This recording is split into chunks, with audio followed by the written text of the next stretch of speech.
오늘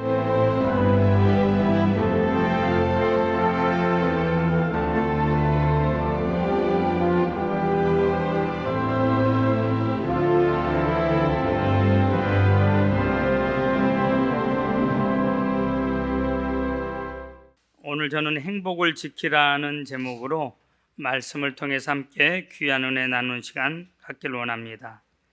행복이란 무엇입니까? 사전을 찾아보면 두 가지 뜻으로 나옵니다. 첫째는 생활에서 기쁨과 만족감을 느껴 흐뭇한 상태, 두 번째는 복된 좋은 운수.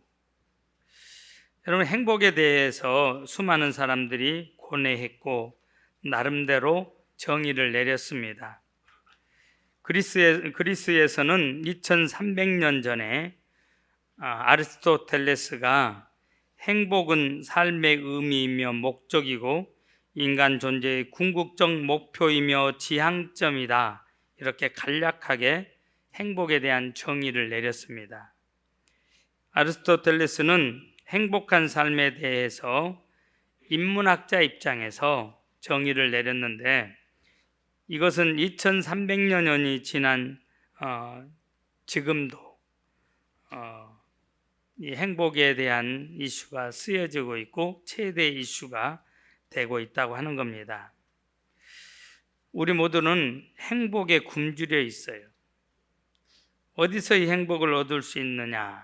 사람들이 행복을 부지런히 찾습니다. 사람들은 누구를 막론하고 그냥 살아가는 것만으로는 만족하지 못하기 때문에 오늘도 여전히 행복을 찾고 있어요. 그래서 사람은 보람과 행복을 추구하는 존재다, 이렇게 말하기도 합니다. 그렇기 때문에 행복을 얻기 위해서 노력하고 또 처절한 경쟁을 벌이기도 합니다. 행복을 위해서라면 하나님과 진리도 저버리고 수단과 방법을 가리지 않는 그런 그리스도인들도 많습니다. 여러분이 생각하는 행복이란 무엇이냐? 우리나라는 OECD 국가 중에서 제일 안 행복한 나라 중에 한 나라예요. 안 행복하다는 거예요.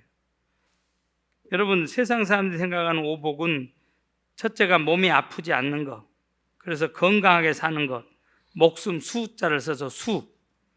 또 두 번째가 재물을 갖고 여유 있게 사는 것, 부자를 쓰죠. 부유할 부, 부자 부. 셋째, 마음 편하게 사는 것, 강령. 네 번째가 남에게 덕을 베풀며 사는 것, 이걸 유호독. 무슨 말이에요? 도덕을 지키다가 도덕 지키는 것을 낙으로 알고 낙으로 삼는 것, 유호독이라고 그래요. 다섯 번째가 하늘이 내린 수명을 다하고 죽는 것, 이걸 고종명이라고 그래요. 고종명. 그런데 문제는 우리가 생각했던 복이 영원한 행복을 줄 수 없다고 하는 거예요. 잠깐 동안의 만족을 줄 수는 있지만 영원한 기쁨을 줄 수가 없어요. 여러분, 영원한 행복을 줄 수 없는 것은 참 복이 아니라고 하는 겁니다. 만일 여러분이 참된 행복을 찾고자 한다면 그것을 세상적인 방법으로 구하면 안 돼요. 많은 사람들이 세상이 주는 복을 받지만 그것은 여러분 참 복이 아니기 때문에 돈을 갖기 전에는 돈만 가지면 행복할 것 같았는데 그놈의 돈 때문에 돈이 왼수가 돼서 망한 사람들이 훨씬 더 많아요. 어떤 사람은 가난할 때 물질의 복을 사모했어. 돈이면 다다, 돈다 했어요. 그런데 여러분, 물질의 복을 받고 망한 사람들이 얼마나 많으냐? 세상은 돈으로 행복을 구하지만 거기에는 진정한 행복이 없어요. 어떤 사람은 명성을 통해 행복을 찾으려고 애썼지만 명성이 행복을 보장해 주지 않았어요. 18세기의 유명한 사람 중에 명성을 얻은, 유럽 사람 중에 최고로 명성을 얻은 사람들 중에 한 사람인 이 볼테르라는 사람이 있어요. 이 사람은 무신론자입니다. 내 인생 내 멋대로 살고 내 마음대로 살고 그래서 나는 행복한 사람이 될 거야. 최고의 명성을 얻으면 행복할 수 있다. 그래서 열심히 명성을 얻기 위해서 노력을 했습니다. 유명해졌어요. 근데 여러분, 그는 행복할 수 없었고 죽음을 앞에 두고서 의사에게 이렇게 울부짖었다고 그래요. 나는 하나님과 사람들에게 버림을 받았소. 당신이 나를 6개월만 더 살게 해줄 수 있다면 내가 가지고 있는 것의 반이라도 당신에게 주겠소. 내가 그동안 얻어왔던 것 반이라도 주겠다. 생명만 연장시켜다오. 또 어떤 사람은 권력이 있으면 행복할 것이라고 생각했습니다. 그래서 그는 시의원에 도전했고 당선이 됐어요. 시의원 되고 나서 보니까 이제는 구의원이 되고 싶고, 구의원 되고 나니까 이제는 시장이 되고 싶고, 시장 되고 나니까 국회의원이 되고 싶고, 그래서 지금은 국회의원 되고 나니까 대통령이 되고 싶은데 계속해서 뭔가 추구했어요. 만족감이 없기 때문에. 이 말은 다시 말하면 행복을 주지 못했다고 하는 겁니다. 만족하지 못했다는 거예요. 여러분, 우리는 인생의 참다운 가치를 안겨주는 이 행복의 샘물이 이 세상에 없다는 것을 알면서도 어리석게도 여전히 우리는 예수 믿을 때나 안 믿을 때나 똑같이 세상이 행복의 샘물인 양, 세상이 주는 여러분 그 행복을 찾아 헤매고 있다고 하는 겁니다. 이 지구상에 그토록 많은 사람들이 행복하기를 원하며 많은 것을 소유하려고 몸부림쳤지만 그것으로 행복하다고 말한 사람 저는 만나본 적이 없어요. 행복을 얻기에 부단히 노력했음에도 불구하고 진정한 행복을 발견하여 누리는 사람 드뭅니다. 진정한 행복이 무엇인지 모르면서 행복을 찾는 인간의 무지와 헛된 노력과 불행을 여러분 어느 것에서나 우리는 쉽게 찾아볼 수가 있다는 말씀이에요. 우리가 진정한 행복을 찾고자 한다면 이제는 세상적인 것으로 구해서는 안 돼요. 그 길로 가서는 안 됩니다. 우리는 예수님께서 알려주신 길로 그것을 구해야 된다는 말씀이에요.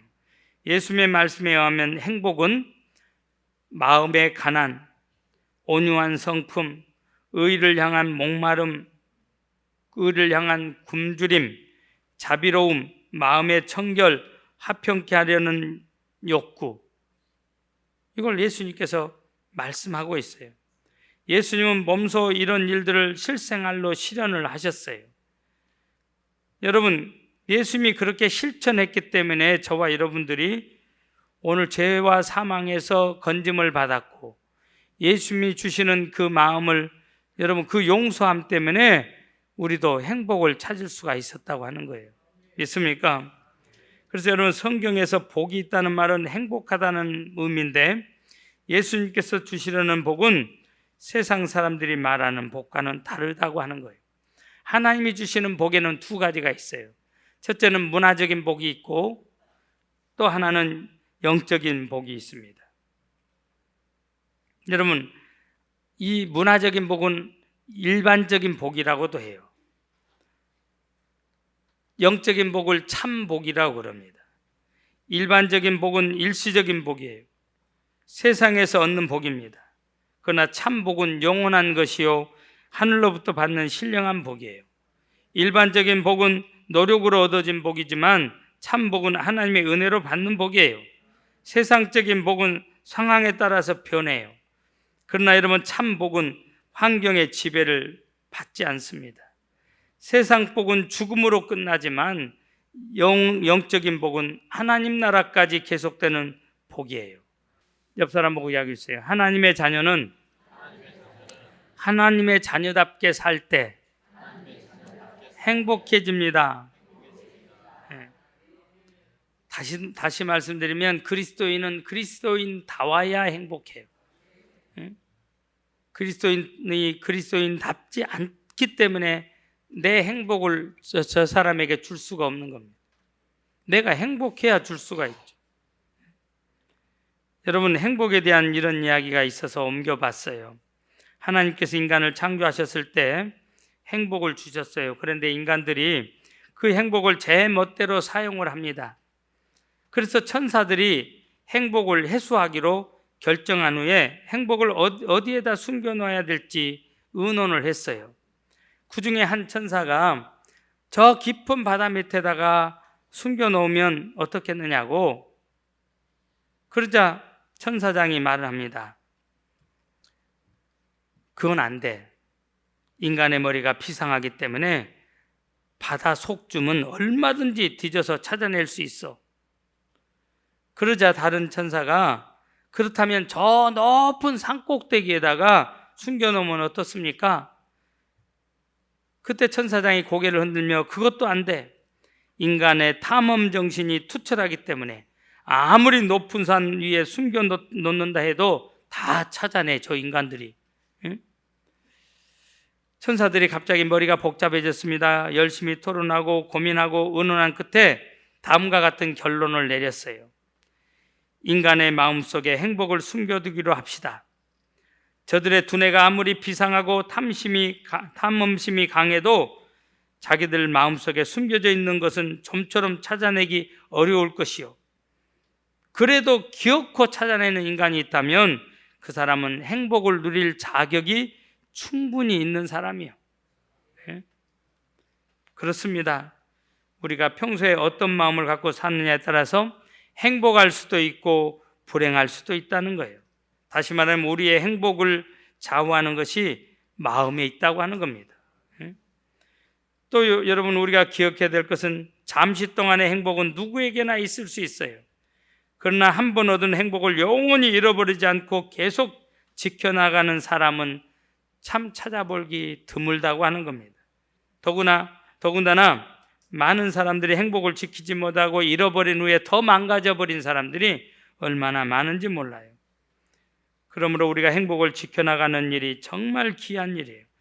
행복을 계속 지키기 위해서 무엇보다도 오늘 본문이 뭐라고 하느냐? 마음을 지켜라. 너 행복을 지키기 원하느냐? 마음을 지키라는 거예요. 모든 지킬 만한 것 중에 더욱 내 마음을 지키라. 생명의 근원이 이에서 남이니라. 응? 여러분, 행복을 지키려면 마음을 지켜야 되는데 어떤 마음? 저는 4가지를 간단하게 말씀을 드리려고 그래요. 첫째는 믿음의 마음이에요. 하나님의 전지전능하심을 믿으시라는 거예요. 여러분, 공급해 주신 하나님을 믿으세요. 절대 주권을 가지고 계신 하나님을 믿으시길 바랍니다. 두 번째, 여러분, 사랑하고 용서하는 마음을 가지셔야 돼요. 유명한 의사 벤슨이라고 하는 의사가 마음과 육신과의 관계라고 하는 책을 썼어요. 그 책에 의하면 육신의 질병에는 많은 세균이 있지만 세균에 지고 이기는 것은 그 상태를 어떻게 받아들이냐가 결정한다 그랬어요. 여러분, 많은 질병들이 생기는 원인 중에 70% 이상이 마음의 장애로 시작된다고 그래요. 다시 말하면 우리의 마음이 즐겁다거나 괴롭다거나 혹은 좋다거나 나쁘다거나 하는 이 마음과 감정이 우리의 건강을 좌우한다는 거예요. 제가 여러분, 이 장면에서 생각나는 사람, 늘 말씀드리는 사람이 코리텐붐 여사예요. 유태인들을 도와주다가 그 유태인들을 게토라고 하는 곳, 지정된 구역에서 못 나와. 그 사람들을 도와주다 보니까 감방에 갇히게 되잖아요. 언니하고 자기하고 감방에 갇혀서 그 어려운 일을 당해. 여자로서는 당할 수 없는 그 수모를 당해. 그리고 독일이 망하고 이제 본인은 자유의 몸이 돼서 화란 네덜란드에 이 유럽 사람들에게 복음을 전하러 다니는데 꿈에도 잊을 수 없는 어떤 인간이 그날도 설교하고 이 코리텐붐 여사가 내려오는데 저 내려와서 헤어질 때 다 인사하잖아요. 그런데 그들은 허그하면서 인사하는 거예요. 껴안으면서 볼을 비비면서 인사하는 건데 꿈에도 잊을 수 없는 저 인간이 걸어오고 있는 거예요. 피해를 준 사람은 기억하지 않지만 기억하지 못해도 당한 사람은 기억을 해요. 학교 폭력이 그래서 무서운 거예요. 60년, 70년이 됐어도 그 폭력을 못 잊은 사람이 엊그제 방송에 나와서 하는 이야기를 들었어요. 피해를 당했기 때문에. 저기서 걸어오는데 그 인간이 보이니까 죽이고 싶을 정도로 옛날에 잊어버렸다고 한 그 감정이 다시 끌어오르기 시작하는데, 내 언니를 죽인 인간, 저 못된 인간, 하나님 저 인간만은 안 돼요. 내가 다른 사람은 몰라도 저 인간은 안 돼요. 그때 하나님의 음성이 코리에게 들려져. 이 인간은 그 사실을 알는지 모르는지 뚜벅뚜벅 걸어오고 있는데 그 시간이 지옥과 같은 시간이요. 그 순간에 하나님이 코리에게, 코리야, 내가 너에게 저 사람을 사랑해 줄 수 있느냐, 너의 감정을 묻는 것이 아니다. 온수라도 사랑하라고 하는 내 명령에 네가 순종할래 안 할래를 묻는 것이다. 그때 코리가 이렇게 고백을 해요. 하나님, 나는 내 감정적으로 저 인간을 용서할 수 없지만 온수라도 사랑하라고 하는 하나님의 명령에 제가 순종하겠습니다 하고 그 인간을 껴안습니다. 그리고 그 인간은 그냥 그런 사정도 모르니까 은혜 받았습니다 하고 지나갔어요. 그런데 여러분, 그 순간부터 코리의 마음에 천국이 이루어지기 시작하고, 그날부터 똑같은 복음 메시지를 전하지만 가는 곳마다 이전에 경험하지 못했던 놀라운 하나님의 역사가 나타나기 시작하는 거예요. 죄 있는 사람들이 회개하고 땅바닥에 뒹굴기 시작하고, 예수 믿겠다고 막 사람들이 회개하고 일어나는 사람들이 많아지기 시작하고, 구원받는 자들이 더 많아지는 거예요. 그전에는 내가 잊어버렸으니까 용서됐겠지 했지만은 늘 그 마음속에 상처가 있는 사랑을 했던 코리가 이제는 본인이 원수를 용서해버리고 나니까 사랑이 치유되고, 상처가 치유되고 나니까 온전한 사랑을 베푸는 복음 전도자가 되어지니까 복음의 능력이 나타나더라고 하는 겁니다. 여러분,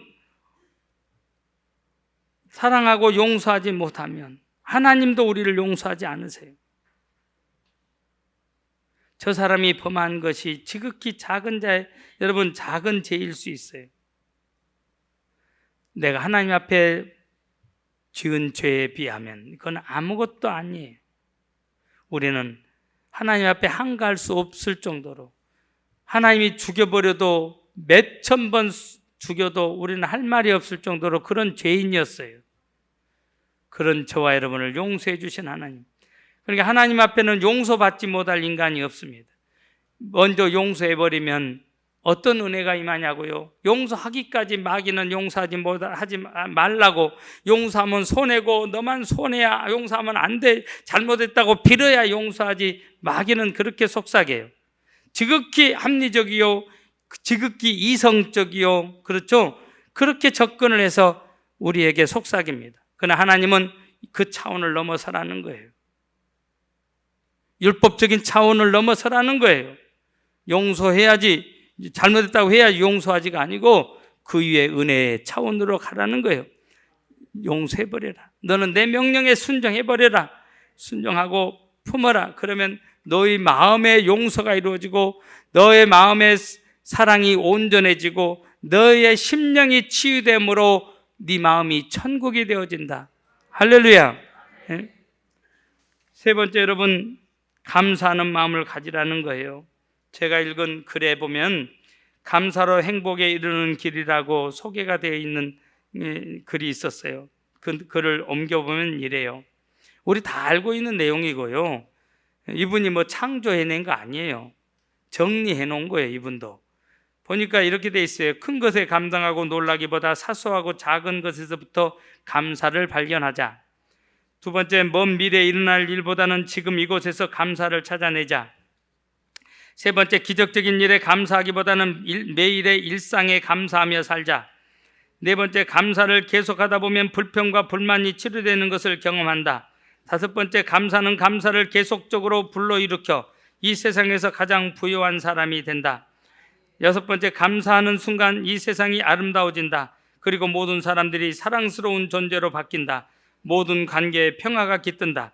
일곱 번째, 감사하는 순간 축복이 임한다. 동시에 하나님의 자녀가 된 것을 만방에 선포하는 감사의 선교사가 된다. 여러분, 감사가 뭐예요? 감사는 내가 받은 것을 받았다고 말하는 것이 감사예요. 여러분, 우리 얼마나 입으로 인정을 안 해? 응? 받았으면 받았다고 답장을 주면 얼마나 좋아요. 예? 하나님도 여러분 어떤 사람을 기뻐하세요? 감사하는 사람. 하나님 우리에게 주신 게 얼마나 많습니까? 지금 우리가 하나님 앞에서 누리는 게 얼마나 많습니까? 가스비 올랐다고 그러지만 인간이 돈 받지 하나님이 받는 거 아니에요. 다 하나님이 주실 때 공짜로 주신 거예요. 이 생명도, 영원한 생명도, 하나님과 함께 할 수 있는 이 생명도, 여러분 우리의 1%의 노력도 들어가지 않아요. 하나님이 전적으로 우리에게 은혜를 베풀어 주신 결과입니다. 믿습니까? 내 개인을 향할 때는 은총이라는 단어를 쓰고 우리 모두를 향할 때는 은혜라고 하는 단어를 쓰는 거예요. 예? 특별한 은총을 받은 개개인들인 것을 믿으시길 바랍니다. 그래서 감사하세요. 주여 감사합니다. 여러분 잃어버린 것들에 애달파하지 않으며 살아있는 것들에 연연하지 않으며 살아가는 일에 탐욕하지 않으며 나의 나됨 버리고 오직 주님 내 안에 살아있는 오늘이 되게 하소서. 가난해도 피굴하지 않으며 부요해도 오만하지 않으며 모두 나를 떠나도 애로워하지 않으며 억울한 일 당해도 온통하지 않으며 소중한 것 상실해도 절망하지 않으며 오늘 살아있음에 감사하게 하소서. 감사하는 저와 여러분들 되길 바랍니다. 마지막 하나입니다. 항상 기뻐하는 마음을 가질 수 있길 바라요. 우리가 기뻐해야 될 이유가 있다면 이것보다 더 큰 이유가 없어요. 딱 하나. 여러분 죄값으로 멸망받을 수밖에 없는 죄인이었지만 예수님의 십자가 공로로 말미암아서 여러분 저와 여러분이 죄사함을 받아 구원을 받았고 하나님의 자녀가 되었다고 하는 이 사실 하나만 생각해도 얼마나 우리는 기뻐할 수밖에 없어요. 믿습니까? 예?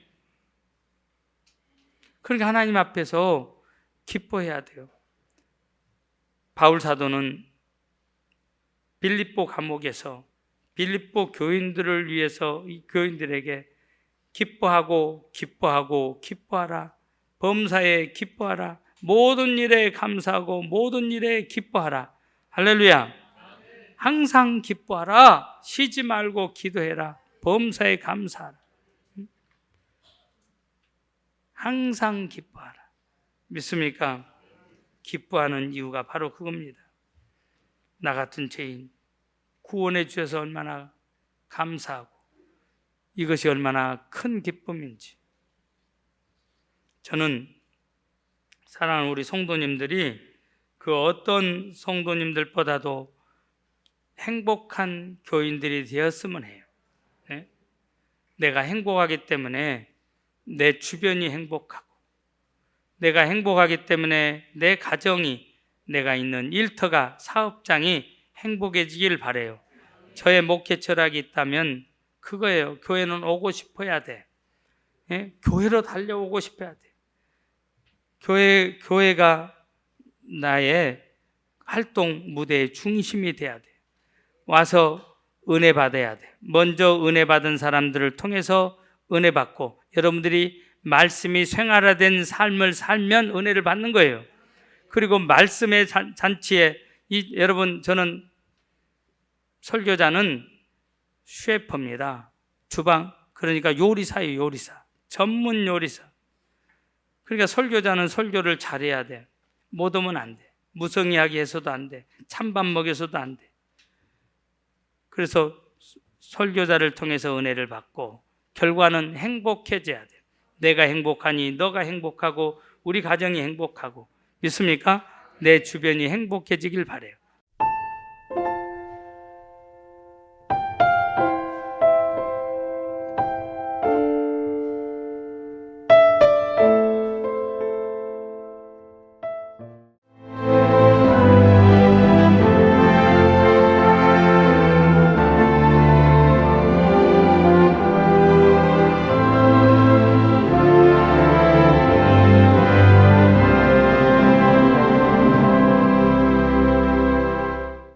만약 섬에 색을 입힌다면 어떤 일이 생길까? 섬의 변신, 마음도 상쾌하다. 보라색 여행, 마음이 설레는 노란색 여행. 내 마음에 주는 선물 주홍색 여행. 또 다른 나를 발견하는 행복 여행 신안군.